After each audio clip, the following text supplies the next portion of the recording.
Agora a gente vai ver a operação de semigrupo ainda executada num computador mesh, só que com custo ótimo. Então o algoritmo que a gente viu no vídeo anterior, ele não era custo ótimo.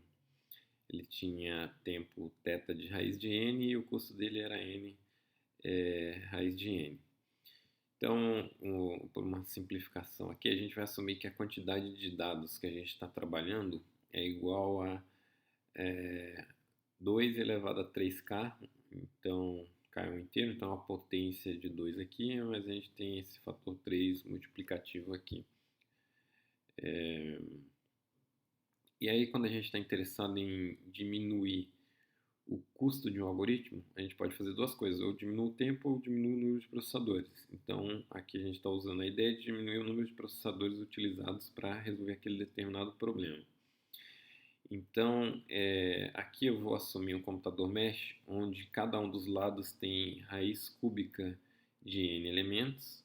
Então, se a gente pegar aqui raiz cúbica de 2 elevado a 3k, vai dar 2 elevado a k. E o número de processadores, então, vai ser raiz cúbica de n ao quadrado. Então, isso aqui vai dar n elevado a 2 terços.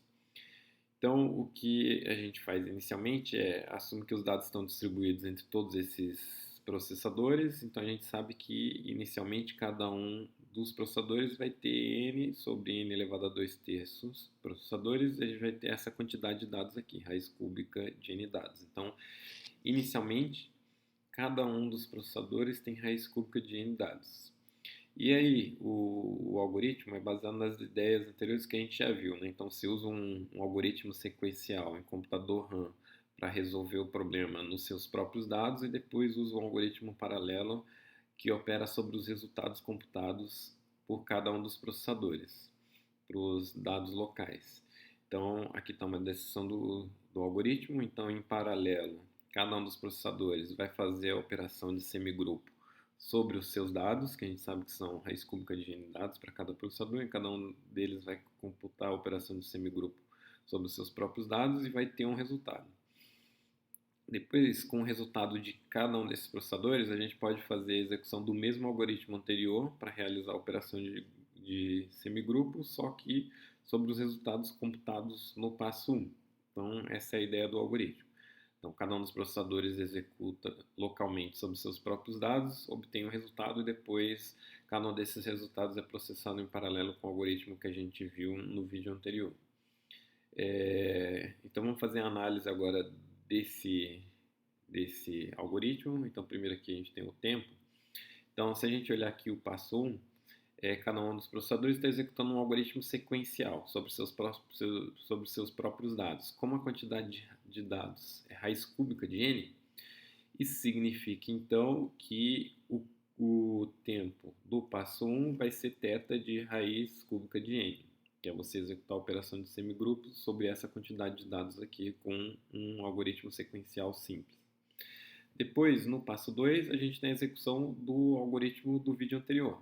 Então, se vocês forem lá e olharem o tempo do algoritmo, ele é isso aqui, né? Θ de raiz de n, onde raiz de n era o tamanho do lado do mesh. Então, aqui eu estou escrevendo dessa forma para ficar mais claro. Então, o algoritmo paralelo anterior, o tempo dele é θ do lado do mesh. Como a gente escolheu um mesh aqui que tem raiz cúbica de n de lado, então o passo 2 vai ser executado em θ de raiz cúbica de n. O tempo vai ser esse aqui. Então, o tempo total é a soma desses dois tempos, mas continua sendo θ de raiz cúbica de n, que é a soma de 2 raiz cúbica de n.